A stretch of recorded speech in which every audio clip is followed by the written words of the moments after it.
మేం అధికారంలోకి రాగానే నెల్లూరు నగరం మద్రాస్ బస్టాండ్ వద్ద ఉన్న ఏసీ కూరగాయల మార్కెట్లో వాటర్ సమస్యను పరిష్కరిస్తామని మాజీ మంత్రి నెల్లూరు సిటీ టీడీపీ ఎమ్మెల్యే అభ్యర్థి డాక్టర్ పొంగూరు నారాయణ వ్యాపారులందరికీ హామీ ఇచ్చారు. సార్వత్రిక ఎన్నికల ప్రచారంలో భాగంగా ఆయన ఎంపీ అభ్యర్థి వేమిరెడ్డి ప్రభాకర్ రెడ్డి, రూరల్ ఎమ్మెల్యే అభ్యర్థి కోటంరెడ్డి శ్రీధర్ రెడ్డిలతో కలిసి పర్యటించారు. ముందుగా వారికి వ్యాపారస్తులందరూ ఘన స్వాగతం పలికారు.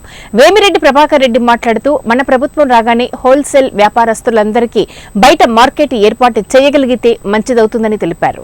అధికారంలోకి రాగానే మార్కెట్లోని వ్యాపారస్తులందరితో చర్చించి వారి సమస్యలను అన్నింటినీ పరిష్కరిస్తామని హామీ ఇచ్చారు. వ్యాపారాలు బాగా జరగాలంటే రాష్ట్రంలో అభివృద్ధి ఉండాలన్నారు. అందుకు చంద్రబాబుని ముఖ్యమంత్రిగా చేసుకోవాల్సిన బాధ్యత మన అందరిపై ఉందని తెలియజేశారు.